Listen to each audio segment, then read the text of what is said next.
It's extremely crazy seeing the mindset shift you need in order to actually become successful. What I've realized is legitimately everything is a shift in perspective, and that is exactly how you will become successful. I've been reading a lot of books and watching a lot of YouTube videos and different podcasts on just successful people in general. And what I can see is that their limiting beliefs are extremely small, if non-existent. There was a video I just watched and he was talking about how he said, from now on, I'm only going to be flying private. And I was like, dang, that's a pretty big thing to say, because flying private is not cheap whatsoever. And that's instantly a limiting belief in my end, right? He called the guy up that does the jet chartering for private jets. And he's like, hey, how much would it cost to get from this city to this city? And he was like, I thought it was going to be anywhere from like 20 to maybe 25,000. The guy said $60,000 for you and your team to go from this city to this city. And even he was like, dang, that's more than I thought it would be. But he still made it happen, and he still only flies private.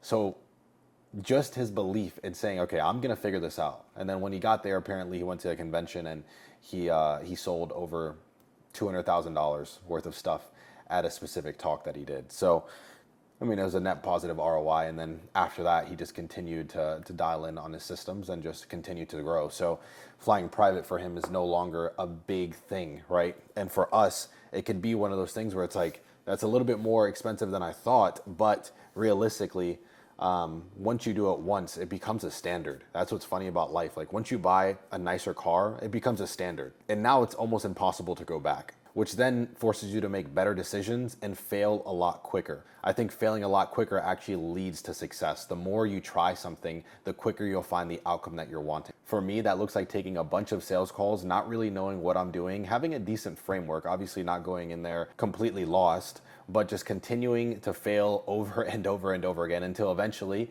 I started actually making money off of sales calls. And all of those sales calls that I failed on, I learned something from. So it wasn't like I'm just failing and getting nowhere. As I was failing, I was continuing to learn, and that is how you build up and have success come in the future.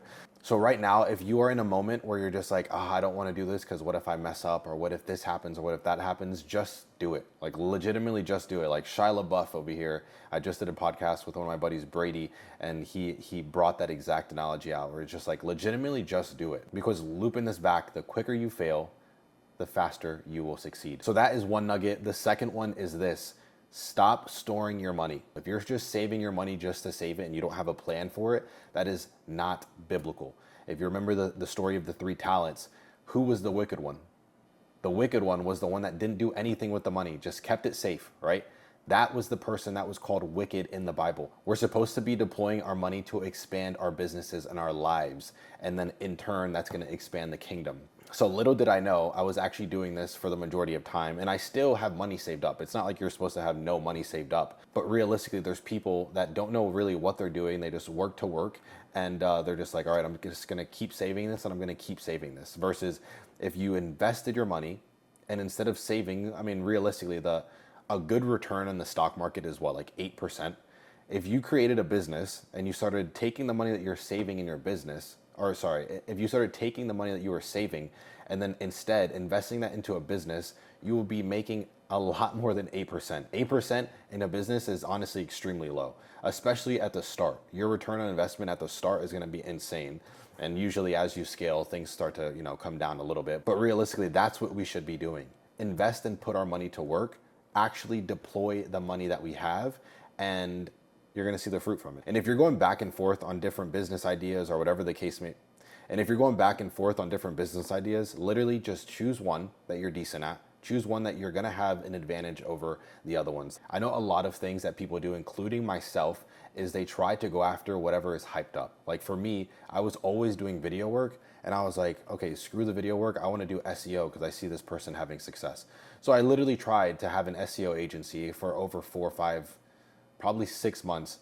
I signed 2 clients. Yes, I made some money from it. But if I wasn't wasting my time on something that I wasn't that passionate about, didn't know much about, think about how many more clients I would have signed. Like it kind of irritates me a little bit thinking about it, but focus on something that you have some type of talent in. And if you don't think you have a talent in something, you do. You just have to find it and realize, okay, if you like writing, then maybe you're good at blog posts. There is going to be something that you're decent at, and you can always get better. But if you have an advantage, or if you know someone that is like, let's say you know someone that's a real estate agent, right? You already have an in with other real estate agents. So if you want to do video, or if you want to do some type of like Instagram posting for them, like I said, for me, it was video. So make sure that you stay focused on exactly what you're supposed to be doing, and you don't get distracted with little hype things, because there's always going to be a new thing that comes out. But realistically, the hype is usually there for a second, and then the next second it's completely gone. So focus on what you're good at, and you will see the fruit come from that. And the last thing that I'll give you is, it does not take money to make money. It takes ideas and relationships to make money. You could be just starting in your business, but if you have high quality people and a good idea, they are going to back you. And usually what happens is people grow together. The more you see business as a win-win instead of a I win and you lose, is the moment that you will actually see real success. Care about what you're doing, not just the money that comes from it. So that's all I got. I hope you guys enjoyed this video. I know it's definitely a short one, but I've been doing a lot of homework, and those are kind of the key things that I've been really picking up on recently. So hope you guys enjoyed it. I'll talk to you soon. Love you. Peace.